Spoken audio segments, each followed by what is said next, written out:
நம்முடைய கர்த்தரும் இரட்சகருமாகிய இயேசு கிறிஸ்துவின் இனிய நாமத்தினாலே உங்கள் யாவரையும் வாழ்த்துகிறேன். இன்றைய நாளில் ஒரு எதிர்ச்சொல்லை பார்க்கலாங்க. பிரித்தலுக்கு எதிர்ச்சொல் சேர்த்தல். இங்கிலீஷில் separation opposite clubbing or combining. இப்போ பிரித்தல் அப்படின்னா தமிழில் ஒரு காலம் கொடுப்பாங்க, பிரித்து எழுதுக. அதில் ஒரு வேர்டு கொடுப்பாங்க, தெரிந்து கூட்டல் எடுத்தார் அப்படின்னா தெரிந்தெடுத்தார் நம்ம எழுதுவோம். அதே போல் நம்முடைய வாழ்க்கையிலையும் பிறப்பிலிருந்து இறப்பு வரைக்கும் செப்பரேஷனுங்கிறது ஒரு நிகழ்வாகவே போயிட்டுருக்குங்க. உதாரணத்துக்கு ஒரு தாயினுடைய வயிற்றில் ஒரு கரு உருவாகி அது வளர்ந்து பூமிக்கு வரும் பொழுது, குழந்தையாக வரும் பொழுது தாயையும் குழந்தையும் செப்பரேட் பண்ணுறாங்க. அடுத்ததாக பார்த்திங்கன்னா பிள்ளைங்க ஸ்கூல் லைஃப்பில் கூட சேர்ந்து இருப்பாங்க படிக்கிறப்ப. ஆனால் காலேஜ் லைஃபு வேலைக்குன்னு போகும் பொழுது பெற்றோர்களை பிரிந்து செப்பரேட் பண்ணி அவங்க அங்கே போய் வேலை செய்கிறது படிக்கிறதா இருக்கிறாங்க.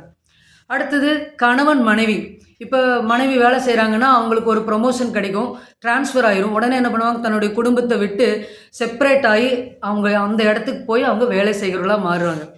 அடுத்ததாக பார்த்திங்கன்னா கணவன் மனைவிக்குள்ளே ஒரு பிரச்சனை உண்டாச்சுன்னா அவங்க என்ன ஆகுறாங்க, பிரிந்து வாழறாங்க.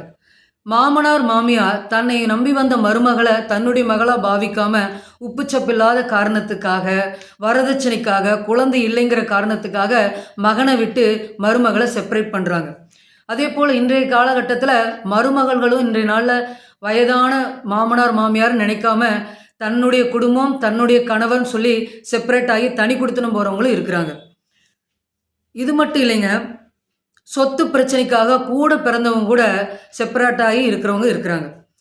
அது மாத்திரமல்ல, இறப்பில் கூட ஒரு மனுஷன் வாழ்ந்து முடித்து தன்னுடைய இறப்பில் தன்னுடைய உறவுகளை விட்டு இறப்புங்கிற அந்த மரணங்கிற காரியத்தில் செப்பரேட் ஆகி போகிறாங்க.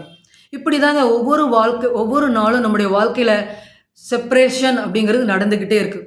ஆனால் வேதாமத்தில் வாசிக்கிறோம், ஏசாயா 59:2 நம்மையும் தேவனையும் பிரிக்கிறது ஒரு காரியங்க. அது நம்ம செய்கிற பாவங்கள், அக்கிரமங்கள். ஒரு நிமிஷம் நம்ம ஆண்டவருடைய சமூகத்தில் ஒப்பு கொடுப்போம். ஆண்டவரே, எங்களுடைய பாவங்களை அக்கிரமங்களை மன்னிங்க, இனிமேல் நாங்கள் உங்களை பிரிந்து வாழக்கூடாதுன்னு சொல்லி நம்ம ஒப்பு கொடுக்கலாங்க. அடுத்தது பிரித்தலுக்கு ஆப்போசிட் என்னன்னு பார்த்தோம், சேர்த்தல். சேர்ப்பு அப்படிங்கிறது பார்த்திங்கன்னா நம்முடைய வாழ்க்கையில் இன்றியமையாததாக இருக்குங்க. தமிழில் கூட ஒரு காலம் கொடுக்குறாங்க, சேர்த்து எழுதுக. கண்டு கூட்டல் அழைத்தார் அப்படின்னு ஒரு வேர்டு இருந்ததுன்னா கண்டு அழைத்தார் அப்படின்னு நம்ம எழுதுவோம். அப்போ சேர்த்தல் அப்படிங்கிறது நம்முடைய வாழ்க்கையில் ஒரு ஆசீர்வாதமான காரியம். கணவன் மனைவிக்குள்ள ஒரு பிரச்சனை இருந்தது தான். ஆனால் அவங்க என்ன பண்ணுறாங்க, தான் செஞ்சது தவறுன்னு உணர்ந்து மன்னிப்பு கேட்டு ஒப்புரவாகும் பொழுது அந்த இடத்துல குடும்பம் கட்டப்படுகிறது, குடும்பத்தில் ஒரு ஆசீர்வாதம் உண்டாகுது. அதே போல் பெற்றோர்களை பிரிந்து வாழுகிற பிள்ளைகள் வயதான பெற்றோர்கள் சொல்லி சேர்த்து அவங்க வாழும் பொழுது அவங்களுடைய வாழ்நாள் நீடித்திருக்கு. அதே போல் காணாமல் போனவர்கள் தன்னுடைய குடும்பத்தை விட்டு காணாமல் போயிருப்பாங்க, இல்லை அம்மா அப்பா கண்டிஷன் பண்ணிட்டாங்கன்னு சொல்லி ஓடி போயிருப்பாங்க.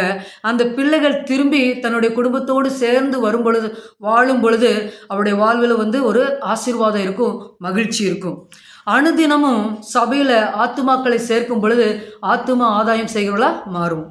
பிள்ளைகள் பார்த்திங்கன்னா படிக்கணுங்கிறதுக்காக சின்ன பிள்ளைகளை போய் நம்ம ஸ்கூலில் சேர்க்கும் பொழுது தன்னுடைய பிள்ளை நல்லா படித்து சமுதாயத்தில் உயர்ந்த அந்தஸ்துக்கு வரணுங்கிறது ஒரு பெற்றோருடைய எதிர்பார்ப்பு.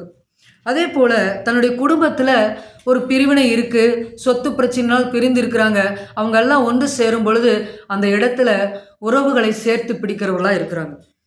அது ஒரு சண்டை நடக்கும் பொழுது சமாதானம் செய்யும் பொழுது கூட பார்த்திங்கன்னா சமாதானம் பண்ணுகிறவர்கள் பாக்கியவான்கள் என்று சொல்லி வேதத்தில் வாசிக்கிறோம். அப்போ சமாதானம் பண்ணுகிறவர்களுக்கு ஒரு மனநிறைவு கிடைக்குது. அப்பா, இந்த மக்களை நம்ம சேர்த்து வச்சுட்டோங்கிற ஒரு மனநிறைவு இருக்குது. அதே போல் ஒரு இன்சிடெண்ட் ஆதியாகமம் 8ஆம் அதிகாரத்தில் நம்ம வாசிக்கிறோம். நோவா பேழையில் ஜலப்பிரவாகத்தில் இருக்கும் பொழுது பேழையில் இருக்கிறாரு. ஜலப்பிரவாகம் வத்திருச்சான்னு பார்க்கறதுக்காக பேழையினுடைய ஜன்னலை திறந்து புறாவை வெளியே விடுறாரு. ஆனால் புறா எந்த இடத்துலையும் போய் உட்கார முடியாதபடி ஜலப்பிரவாகம் மூடி இருக்கு பூமியை. எனவே அது பேழையை நோக்கி வரும் பொழுது நோவா என்ன பண்ணுறாரு, தன்னிடமாய் அந்த புறாவை சேர்த்து கொள்ளுகிறார். அதே போலதாங்க நம்முடைய வாழ்க்கையிலும் எந்த சூழ்நிலை இருந்தாலும், நமக்கு உதவியற்ற நிலைமையில் இருந்தாலும், எந்த மனுஷனும் நமக்கு உதவி செய்யாமல் இருந்தாலும், வியாதியின் நேரத்தில் இருக்கும் பொழுது, சோர்வின் நேரத்தில் இருக்கும் பொழுது, பலவீன நேரத்தில் இருக்கும் பொழுது, ஒரு கடன் பிரச்சனையில் இருக்கும் பொழுது, கர்த்தாவே உங்களை நோக்கி நான் கூப்பிடுறேன், எனக்கு உதவி செய்யுங்கன்னு சொல்லி நீங்கள் கூப்பிடும் பொழுது அவர் தன்னிடமாய் உங்களை சேர்த்து கொள்கிறார். உங்களுக்கு உதவி செய்கிறவராய் இருக்கிறார். விடுதலை கொடுக்கிறவராய் இருக்கிறார். பாவத்திலிருந்து சாபத்திலிருந்து விடுதலை கொடுக்கிறவர் மாத்திரமல்ல, உங்களை ஆசீர்வதிக்கிறவராகவும் இருக்கிறாருங்க. எனவே கர்த்தரை சார்ந்து கொள்ளுங்க. கர்த்தரோடு நீங்க இணைந்து கொள்ளுங்க. வேதத்துல யோவான் சுவிசேஷத்துல கூட வாசிக்கிறோம், நானும் பிதாவும் ஒன்றா இருக்கிறோம்னு சொல்லி இயேசு கிறிஸ்து சொல்றாரு. அப்ப நம்மளும் இயேசு கிறிஸ்து ஒன்றா இருக்கும் பொழுது நம்முடைய வாழ்வு ஆசீர்வாதமா இருக்கும், செழிப்பா இருக்குங்க. நம்ம ஜெபம் செய்யலாங்களா? ஜெபம் செய்வோம். ஸ்தோத்திரிக்கிறோம் ஏசப்பா, ஸ்தோத்திரம் ஸ்தோத்திரம். இந்த நாளில கூட உங்கள் சமூகத்தில் வருகிற ஆண்டவரே, ஒரு எதிர்ச்சொல்லை பார்க்க கிருபை பாராட்டினீங்க, நன்றி. பிரித்தலுக்கு எதிர்ச்சொல் சேர்த்தல் என்று சொல்லி பார்த்தோம் ஆண்டவரே. எங்களுடைய பாவங்களும் அக்கிரமங்களும் உங்களை விட்டு பிரிக்கிறதா இருக்குதப்பா. அதை எல்லாம் மன்னிச்சு எங்களை ஆசீர்வதிங்க தகப்பனே. உங்களோடு நாங்கள் சேர்ந்து வாழ ஆண்டவர் உங்களோடு ஒன்றித்திருக்க கிருபை பாராட்டுங்கப்பா. கிறிஸ்து இயேசுவில் இந்த சிந்தையை உங்களிலும் இருக்க கடவுது என்ற வாக்கின்படியாக உங்கள் சிந்தையை அணிந்து கொண்டவர்களாய் நாங்கள் இருக்கும் பொழுது, உங்களோடு நாங்கள் ஒன்றித்து வாழும் பொழுது எங்கள் வாழ்வு ஆசீர்வாதமாக இருக்கும், சந்தோஷமாக இருக்கும், சமாதானமாக இருக்கும், தயவுள்ளவர்களாய் நாங்கள் இருப்போம் ஆண்டவரே. அநேகருக்கு உதவி செய்களாய் மாறுவோம் ஆண்டவரே. எல்லாரையும் ஆண்டவரை நேசிக்கிறவர்களாய் மாறுவோம் அப்பா. உங்களுடைய சிந்தையோடு இருக்க எங்களுக்கு கிருபை பாராட்டுங்க. உங்களோடு ஒன்றித்து வாழ எங்களுக்கு உதவி செய்யுங்க சப்பா. உங்கள் கரத்தில் ஒவ்வொரு நாளும் ஒப்பு கொடுக்குறோம். எங்களை ஆசீர்வதிங்க, பலப்படுத்துங்க. பிரிவை மாற்றி ஆண்டவரே சேர்க்குள்ளா வர எங்களுக்கு உதவி செய்யுங்கப்பா. கரத்தில் ஒப்பு கொடுக்குறோம். இயேசுவின் மூலம் ஜெபிக்கிறோம் எங்கள் ஜீவன நல்ல பிதாவே, ஆமீன். பிரிவினைகளை மறந்து சேர்ந்து வாழுங்க. கர்த்தர் உங்களை ஆசீர்வதிப்பாராக. ஆமீன்.